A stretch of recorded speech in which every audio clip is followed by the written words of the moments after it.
Este ejercicio, el 67 del tema de Maxwell y ondas electromagnéticas, es probablemente uno de los más fáciles en términos de Maxwell, que es el apartado A, y uno probablemente de los más complicados de todo el libro debido a los apartados, especialmente al apartado B. ¿Vale? El apartado C tampoco tiene tanto misterio, pero específicamente el apartado B creo que es uno de los más complicados del libro. Pero la parte de Maxwell realmente, que es la primera, es bastante asequible, ¿no? Y nos dice así, ¿no? Nos piden calcular, ¿no? Pues o demostrar que la aceleración de una nave que tiene unas velas solares, las velas solares son como unas velas de barco, pero que tienen un determinado material que hacen que pues bueno, puedan desplazarse con la propia onda electromagnética solar, ¿no? Y esto sirve para propulsar naves interestelares. Al principio, lo que se espera de estas naves es que la aceleración inicial, la velocidad inicial pues sea muy pequeña, pero a medida que vayan recorriendo pues cada vez más espacio, esa aceleración vaya haciendo que el objeto adquiera mucha mayor velocidad. Con lo cual, nada, nos piden demostrar que la aceleración de la nave viene dada por ¿vale? por esta ecuación de aquí, donde nos dan pues los valores de cada cosa de aquí, ¿no? La potencia solar emitida por el Sol, nos dicen cuál es el área de la superficie de la vela, con lo cual luego veremos que esto nos da igual, que sea circular o que sea cuadrada, nos dan la masa de la nave y el R, que es la distancia al Sol, así como la velocidad de la luz, ¿no? Y luego pues nos piden demostrar más cosas, pues demostrar que la velocidad de la nave a una distancia r es esta de aquí y nos piden comparar aceleraciones relativas, ¿no? Debidas a la presión de radiación y a la fuerza gravitatoria, ¿no? Y nos piden que utilicemos valores razonables para A y M y ver si un sistema, si se podría crear un sistema así, ¿no? Es decir, lo que nos están diciendo es cómo de grande tendrían que ser las velas para que esto funcionara. Vale, pues vamos a ver todo esto. Los únicos datos que nos están dando es que la potencia solar es 3,8 por 10 a la 26 vatios, que es la potencia emitida por el Sol. Y el planteamiento que tenemos que hacer en este tipo de problemas es siempre el mismo, son estas tres ecuaciones. En primer lugar, necesitamos saber pues, cuál es la presión de radiación. Esa presión de radiación viene dada por la presión de radiación de una onda electromagnética, viene dada por esta expresión que es la intensidad de la onda electromagnética dividida por la velocidad de la luz, ¿no? Como la potencia es por unidad la propia intensidad de la onda electromagnética es la potencia por unidad de superficie, pues tenemos esta otra de aquí, ¿no? Esta otra ecuación de aquí. Esta es la intensidad de la onda electromagnética. Siendo muy importante el área de aquí, el área de radiación, es decir, el área del objeto que emite el área de la superficie del objeto que emite la radiación. Área del objeto que emite la radiación, que emite la onda electromagnética. ¿Bien? Y por otro lado, la presión de radiación también se puede expresar como fuerza partido superficie. Bien, la presión siempre es fuerza partido superficie y por lo tanto, como esto es una presión de radiación, pues puede expresarse también de esta manera. Siendo en este caso, muy importante también, la superficie. Esta superficie no es la superficie de radiación, sino es la superficie del objeto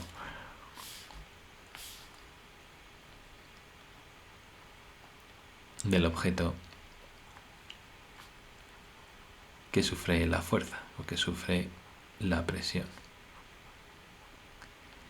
Bien, son dos superficies, dos áreas, bien, pero una es área de radiación y otra es el área del objeto en sí misma. Bien, pues una vez visto esto, es muy fácil llegar a las ecuaciones, llegar a la parte de aceleración. La parte de aceleración siempre va a salir de una determinada fuerza. Es por eso que nosotros vamos a relacionar la fuerza sabemos que la fuerza es masa por aceleración, de ahí sacaremos la aceleración, pero también sabemos que la fuerza a su vez sale de la última ecuación, que es presión por superficie. Bien, con lo cual tenemos la presión de radiación por la superficie. Bien, ¿qué superficie es esa? Pues esa superficie es la superficie del objeto. Esa superficie del objeto nos la dicen, que es A, que es el área de la superficie de la vela. Esa vela puede ser de múltiples maneras, ¿vale? Lo habitual es que si esta es la nave espacial, pues esto sea a lo mejor pues algo tal que así, ¿no? Que sea algo incluso como un paracaídas. Esto tendrá pues un área determinada. Otra opción también es que esto sea pues como si fuera un cuadrado, ¿no? Como algo así, ¿no? A ver cómo lo pinto, ¿vale? Pero en el fondo es como si fuera algo cuadrado. Vale, así mejor, ¿vale? Y esto tendrá otro área diferente, ¿vale? Pero nos da igual, no nos están diciendo si es circular o si es cuadrada, eso nos importa poco en estos momentos. Lo único que nos están diciendo es que el área es el que es, ¿no? Es un área, ¿vale? No necesitamos saber más. ¿Qué más podemos saber? Pues que despejando la aceleración, sabemos que es la presión por el área partido de la masa, ¿vale? Eso es lo que sabemos al despejar esta aceleración. Por la teoría, sabemos que la presión de radiación es la intensidad partido de la velocidad de la luz. Pues perfecto, sustituimos esa presión de radiación por la intensidad partido de la luz. Perfecto. Y sabemos que la intensidad es la presión, la potencia emitida por el área de radiación, ¿no? Pues es potencia emitida por área de radiación. Bien. Ese área de radiación, al ser un objeto circular, que en el fondo no es objeto esférico, que en el fondo es el Sol, bien, lo que estamos mirando es cuál es el área, ¿vale? De esta superficie de aquí. Esta superficie final tiene radio R, sabemos que es esférica y por lo tanto que este área de radiación es pi r al cuadrado. Bien, pues ya lo tenemos demostrado. Esto es la aceleración, que va en metros segundo al cuadrado. Este cm no son centímetros, es la velocidad de la luz por la masa que tiene la propia nave. Bien, pues con esto estaría realmente el apartado A. Vamos ahora con el apartado B, que como digo es uno de los más complicados. Vamos a ver por qué. Bien, nos piden demostrar que la velocidad de la nave a una distancia r del Sol se calcula mediante esta ecuación de aquí. Esta ecuación de aquí tiene esta ecuación se parece mucho a la típica ecuación que hemos visto muchas veces, que es esta de aquí. ¿Bien? Se parece mucho, ¿no? Y si además sustituimos el área, ¿no? Por esto, perdón, el área, la aceleración por esta ecuación de aquí, ¿vale? Pues parece que tiene mucho sentido, ¿no? Pero la cosa es cómo calculamos luego esa distancia, ¿no? O ese de ahí, ¿no? Pues bien, tenemos que tener en cuenta un aspecto muy importante, ¿vale? Tenemos que tener en cuenta un aspecto clave, y ese aspecto es el hecho de que la aceleración, como hemos visto antes, no es una aceleración constante. Bien, es una aceleración que depende de r. Bien, nosotros, sobre todo en los primeros cursos de ingeniería, estamos acostumbrados a que la aceleración es constante, ¿no? Pues son 3, 4, 5 metros segundo al cuadrado, y eso hace que la velocidad pues vaya pues cambiando, ¿no? De forma lineal. Pero en este caso no, en este caso la propia aceleración, depende de la posición en la que estás. Bien, cuanto más alejado, más aceleración tienes. Es decir, es una aceleración que va cambiando con el tiempo. Más acelera, más rápido se mueve, más lejos está, por lo tanto, más aceleración adquiere. ¿Bien? Y eso cambia un poquito todas las ecuaciones, es decir, no podemos, por lo tanto, no podemos usar la ecuación esta que tenemos aquí, ¿bien? Porque esta ecuación asume que esa ecuación lo que está asumiendo es que la aceleración es constante. Bien, y no es el caso. Entonces no podemos usar esa ecuación que intuitivamente podríamos haber usado. Bien. Es decir, tampoco podemos usar las ecuaciones ni esta, ni, por ejemplo, que el espacio es un medio de la aceleración por el tiempo al cuadrado, porque en este caso la aceleración es constante, ¿vale? Tampoco podemos usar, ¿vale?, ni una ni otra, ¿vale? Probablemente es la primera vez en las cuales nos enfrentamos a un problema en el cual la aceleración varía, ¿vale?, o depende de R. ¿Qué es lo que hay que hacer en estos casos? Pues ir a la propia definición de aceleración, ¿vale? Es decir, la aceleración no es otra cosa que la derivada de la velocidad respecto del tiempo, ¿vale? Esto también hay veces que lo hemos visto como la variación o cuánto varía la velocidad en función del tiempo, ¿vale? Es la misma relación, ¿vale? Pero, y aquí es donde yo creo que está la mayor dificultad del problema, en darse cuenta de que esa variación respecto de la velocidad se puede dividir en dos partes. Primero, una velocidad respecto del radio, ¿bien?, y después variar la posición respecto del tiempo, ¿bien? Esto es muy típico en ecuaciones diferenciales, en cálculo diferencial. Lo que viene a decir es que si lo que nos dice esto, ¿bien?, es que la velocidad es cierto que depende del tiempo, ¿bien?, y por eso podemos hacer la derivada, ¿bien?, pero lo que está pasando no es que la velocidad dependa del tiempo, no, lo que está pasando es que la velocidad depende de la posición, que es r, y r depende del tiempo.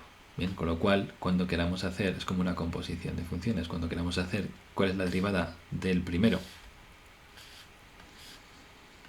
cuál es la derivada del primero respecto del segundo, bien, respecto del tiempo, tenemos que hacerlo como en dos pasos. Es decir, sería hacer la derivada del primero respecto de la posición y la de la posición respecto del tiempo, ¿vale? Esto sí es un producto. Bien, esto es realmente lo más difícil del problema, darse cuenta de esto de aquí, ¿vale? Y en este R es este radio de aquí. Una vez que tenemos hecho eso, todo realmente ya es cuesta abajo, porque esta ecuación de aquí, la derivada de la posición respecto del tiempo, no es otra cosa que la velocidad. No es otra cosa que la velocidad. Es decir, que esto podemos reescribirlo como v por la derivada de la velocidad respecto del radio, ¿bien? Y esto al final podemos reescribirlo como que a diferencial de r es v diferencial de v, ¿vale? Y esa es la ecuación clave. De hecho, vamos a integrar, ¿vale? Integramos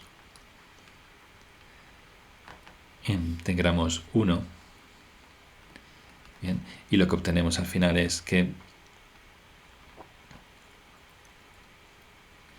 desde r sub 0 hasta r, desde a diferencial de r hasta v diferencial de v, que tenemos que integrarlo desde la velocidad inicial hasta la velocidad final, ¿vale?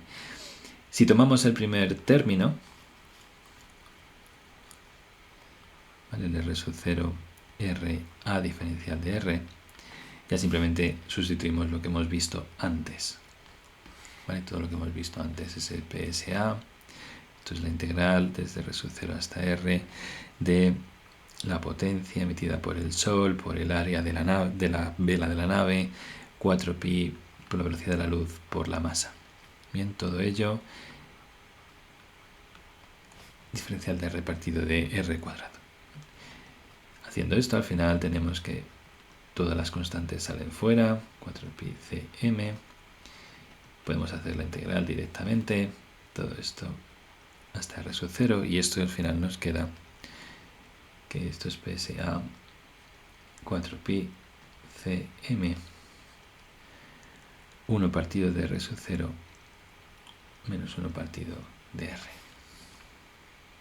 ¿Vale? Este es el primer término. Y el segundo término, que es de la velocidad inicial tal velocidad final, dv diferencial de v, es algo a lo que estamos ya más acostumbrados, porque esto al final va a ser esto, al final, ¿vale? Y realmente de aquí salía la ecuación inicial. Con ecuación inicial me refiero a esta de aquí, ¿vale? De ahí sale esto de aquí, ¿vale? Si la aceleración no fuera una función de r, ¿vale? Pues al final quedaría constante y nos quedaría a por la distancia, ¿bien? Y nos quedaría la ecuación de antes. Bien, pues ya igualando ambos términos, bien, ahora sí, vale, ya podemos decir que esto es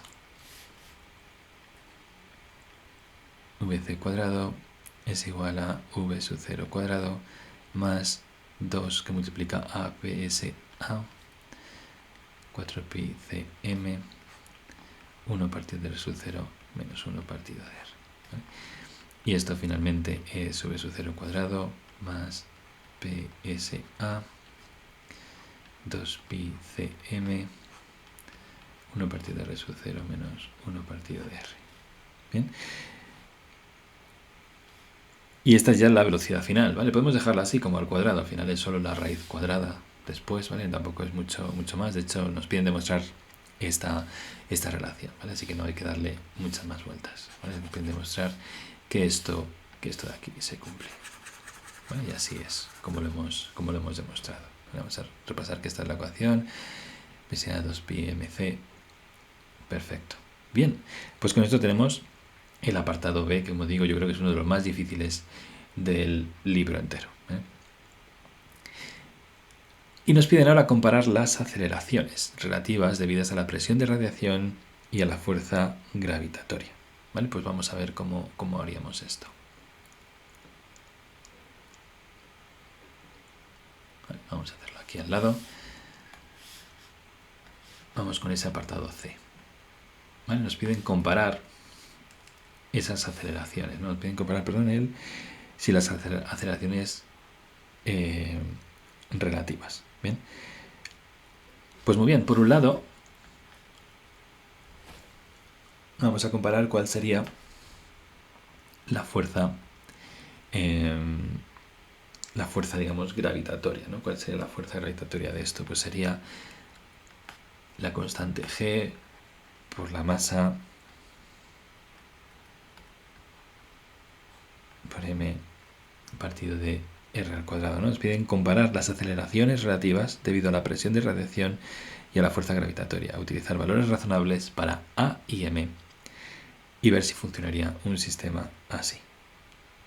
Bien, pues esta sería la fuerza la fuerza gravitatoria terrestre, ¿no? Por otro lado tenemos la fuerza relativa a la presión de radiación, ¿no? Que es, como hemos visto, es m por a. La idea es que para que esto funcione, esa fuerza de esa presión de radiación tiene que ser mayor o igual que la fuerza gravitatoria terrestre, ¿no? Porque si no, nunca va a salirse del campo gravitatorio. Es decir, que al final tenemos que la masa por aceleración tiene que ser mayor o igual que la constante de gravitación universal, mt, que la masa de la Tierra por m por ese radio al cuadrado. Es decir, estas masas se nos van. Bien. Por otro lado, hemos visto que esa aceleración es presión, potencia del Sol, el área de la nave, el área de las velas de la nave, 4pi r cuadrado por c por m, todo esto mayor o igual que g mt r al cuadrado. Bien, se nos van estos r al cuadrado, ¿vale? Y ahora sí, como nos piden calcular la relación entre a y m, ¿vale? Entre a y m, pues a y m tiene que ser mayor o igual que g mt partido de ps por 4 pi y por c, ¿vale? Esta es la relación. ¿Por qué ese a partido de m? Porque nos dicen utilizar valores razonables para a y m, ¿no? Y ver si funcionaría un sistema así, ¿vale? Por eso estoy haciendo esa división, ¿vale? Lo pongo a un lado y miro ahora posibles valores razonables para esto, ¿vale? Vamos a ver esto qué significa. Bien, lo que nos está diciendo aquí es que si yo ahora sustituyo un valor de A, ¿no? Es decir, si sustituyo los valores de la derecha, ¿vale? Que yo los conozco, ¿no? Que al final G es creo que era 6,67 por 10 a la menos 11, ¿vale? Newton metro cuadrado partido de kilo. Bien. Tenemos que además la masa de la Tierra es 5,97 por 10 a la 24 kilos. Bien, si tenemos estas constantes, ¿vale? Y teniendo en cuenta también ese PS, ¿no? Esa potencia solar, si sustituyo todos estos valores, ¿vale?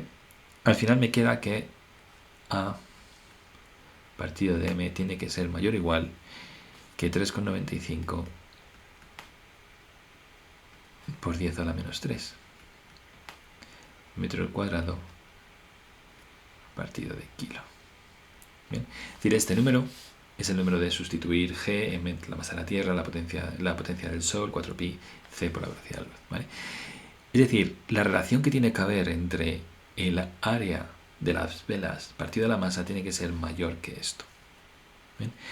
Si lo que nos preguntan es, ¿y esto es posible? ¿Este cociente hace que sea posible construir algo así? Pues eso es lo que nos piden, que asumamos valores razonables, ¿vale? Pues con un valor razonable podemos decir que la masa de la nave, vamos a ver qué pasa si pesa 1 tonelada, ¿vale? Si pesa 1000 kilos, ¿bien? Si la masa de la nave son pues 1000 kilos, ¿vale? Y los sustituimos aquí a la derecha, bien, lo que nos queda es que eso implica que el área es 3,95 metros al cuadrado, con lo cual son números bastante razonables, son números bastante factibles. Es decir, si yo quiero que la nave